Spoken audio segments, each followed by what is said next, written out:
Buenos días, profesor Escobar. Nosotros somos Carlos Daniel Cardona, Sergio Velázquez y Juan Manuel Aguirre, y esta es nuestra presentación del proyecto final para la asignatura de electromagnetismo. El día de hoy analizaremos específicamente el comportamiento de las ondas electromagnéticas generadas por nuestra bobina de Tesla y su relación con las ecuaciones fundamentales del electromagnetismo. Nos centraremos en cómo las ecuaciones de Maxwell predicen la generación y propagación y detención de las ondas electromagnéticas en el sistema de ingeniería.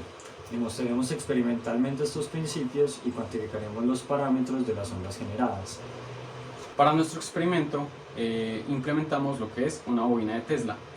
En esta, la generación de ondas electromagnéticas se rige por las ecuaciones de Maxwell.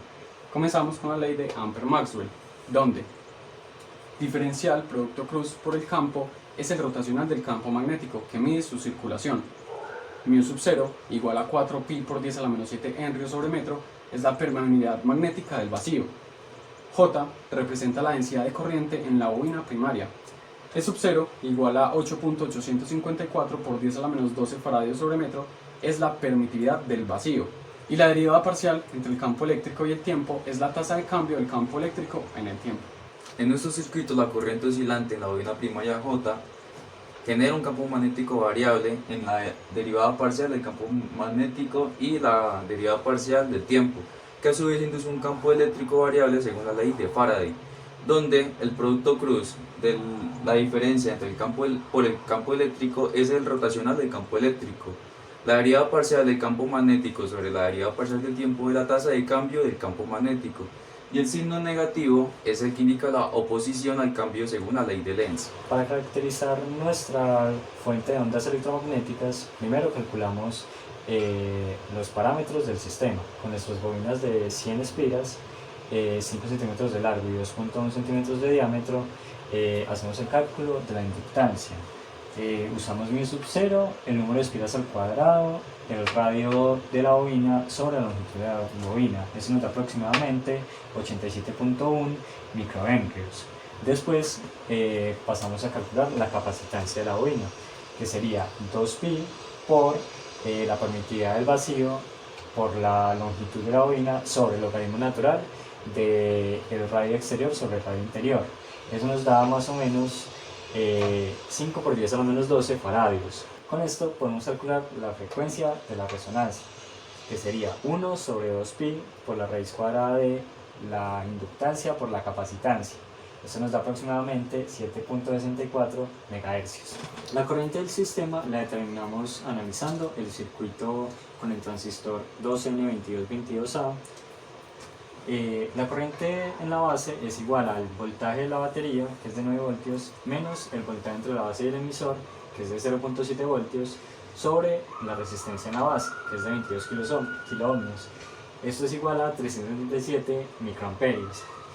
La corriente en el conector es igual a la ganancia de corriente, producto cruz, con la corriente en la base. La ganancia de corriente tiene un valor típico de 100. Al multiplicarlo por la corriente en la base, tenemos que nos da aproximadamente 37.7 miliamperios. Esta corriente de 37.7 miliamperios, oscilando a 7.64 MHz, constituye una carga acelerada, que según las ecuaciones de Maxwell es la fuente fundamental de la radiación electromagnética. La combinación de las ecuaciones de Maxwell nos lleva a la ecuación de onda electromagnética que gobierna la propagación, esta de acá, en donde el diferencial al cuadrado por el campo eléctrico es el laplaciano del campo eléctrico, que describe su curvatura espacial. La derivada parcial cuadrada del campo eléctrico sobre la derivada parcial del tiempo al cuadrado es la aceleración del campo eléctrico en el tiempo. Y mu sub 0 por E sub 0 determina la velocidad de propagación en el vacío. La solución a esta ecuación describe ondas que se propagan a la velocidad de la luz, donde C es igual a 1 sobre la raíz cuadrada de mu sub 0 por E sub 0. Esto nos da aproximadamente 3 por 10 a la 8 metros sobre segundo. Para nuestra frecuencia de 7.64 MHz calculamos la longitud de onda, que es lambda, que es igual a la velocidad de la luz sobre la frecuencia, que sería aproximadamente 39.3 metros. Este es nuestro circuito de la bobina de Tesla. Como pueden ver, al acercar el LED halógeno, este va a encenderse. Lo que está pasando es que esta propagación de ondas electromagnéticas es lo que permite transferir energía de manera inalámbrica. El campo eléctrico y magnético oscilantes inducen una corriente en el circuito de LED, haciendo que se encienda sin conexión física alguna. La eficiencia de esta transferencia depende críticamente de la frecuencia y la distancia a 7.64 MHz. Tenemos suficiente energía en el campo cercano para excitar dispositivos a corta distancia como este LED. La energía transferida se describe mediante el vector Poynting, donde S es el vector Poynting, watts sobre metro cuadrado, que representa el flujo de energía.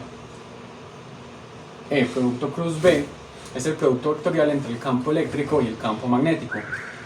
Y la dirección de S indica la dirección del flujo de energía electromagnética. Ahora, para la magnitud del vector de Poynting representa la densidad de potencia que llega al LED. Para nuestro sistema estimamos el campo eléctrico máximo. Este campo eléctrico máximo nos dice que es el voltaje máximo, que sale a partir de la ecuación del voltaje de alimentación por el número de espiras sobre el número de espiras de la bobina secundaria por Q, que es un valor típico. Este voltaje máximo nos daría 2000 voltios, que lo vamos a dividir por 0.5 metros, que es la distancia entre la bobina y el LED, que nos daría un total de 40 voltios sobre metro. Ahora, considerando un campo magnético proporcional, calculamos la densidad de potencia promedio disponible. Esta viene siendo el campo eléctrico máximo al cuadrado sobre 2 por mu sub 0 por la constante de la velocidad de la luz, que nos daría 2.122 watts sobre metros al cuadrado, obteniendo así la densidad de potencia. Ahora, pasando a la aplicación en ingeniería, estos principios se aplican en sistemas de transferencia inalámbrica de energía. La potencia transferida está definida como donde la potencia transferida es la potencia útil recibida por el LED. N es la eficiencia de acoplamiento, típicamente un valor entre 1 y 5% en sistemas simples. Y la A transferida es el área efectiva de captura del receptor. El encendido inalámbrico de LED confirma la transferencia de energía y los cálculos de frecuencia de 7.64 MHz, una corriente de 37.7 mA y densidad de potencia de 2.122 watts sobre metros al cuadrado. Este análisis cuantitativo proporciona las bases para el diseño de sistemas de transferencia inalámbrica de energía en aplicaciones de ingeniería, desde cargadores hasta sistemas de alimentación remota.